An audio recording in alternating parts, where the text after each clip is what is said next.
Okay, so let's look at D and E really quick. Now D has this 1/3 that you have to multiply to each of these logs.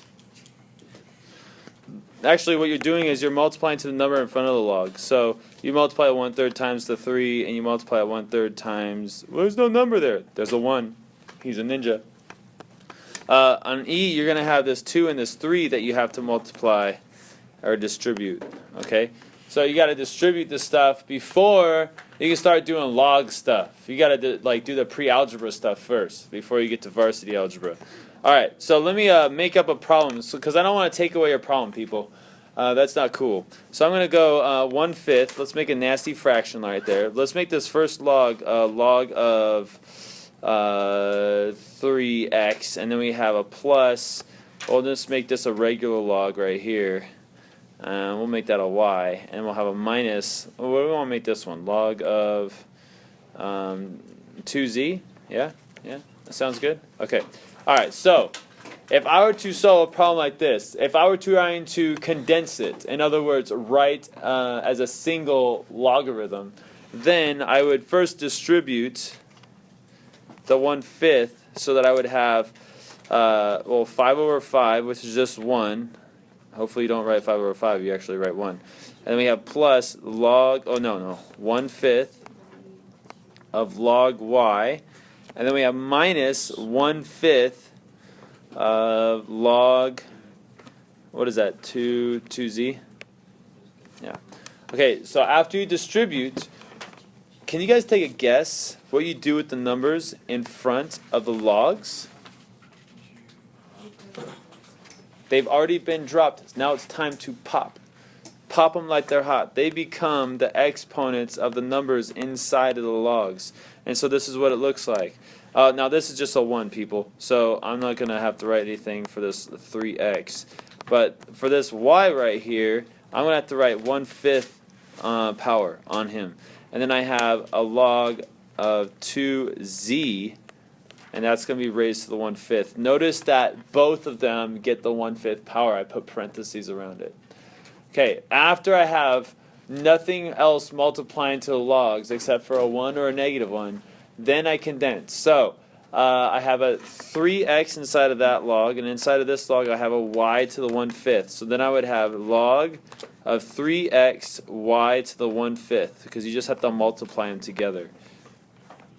Now, if you have subtraction, you're subtracting logs, like what I'm doing right here. I'm subtracting logs. What are you supposed to do with the things inside? Divide. So it's going to look like this. We're going to have a log. We're going to have this nasty fraction thing. We have 3x y to the 1/5 divided by 2z to the 1/5. And that is nasty. Now, did I write it as one log? Yes. Okay, in the answers, you probably won't see that, though. You'll probably see this, 3x, and you'll see a 5th root of y over the 5th root of 2z. Okay, they're both right. They're both correct. I would take this answer as long as I didn't say anything about no rational exponents. If I said don't write it with rational exponents, then you would write it with radicals. Hey, just so you guys know, my way of condensing is not the only way. The other way to do it would be... No, I can't start number 7. Okay, I'll start number 7, but after I explain the other way to do it. The other way to do it, which my good student Raph reminded me of, was instead of distributing first, condense the inside, then distribute. Actually, you might like this way better. I don't know. Okay, so... let me get rid of these rainbows. Instead of distributing, let's condense the inside first. So when I condense the inside, I get log of 3x raised to the 5th power. And then I have plus log of y. And then this is going to just be minus log of 2z. Okay, let's condense the inside right here. We have a 1/5 on the outside. All right, we have these adding, so I'm going to multiply the insides here. I have log of 3x times y minus log of 2z. Remember, this is still being multiplied by 1/5. Now, because this is subtracting from this, Then we divide what's inside the log. So we have log of 3xy divided by 2z. And we have a 1/5 in front of that. Now you can pop the 1/5. So we have log of 3xy divided by 2z with a 1/5 right there. You have 2 minutes. Thank you. But instead of having the 1/5 power, you could write instead a radical with a 5th root. Okay, so 2 ways to get the answer.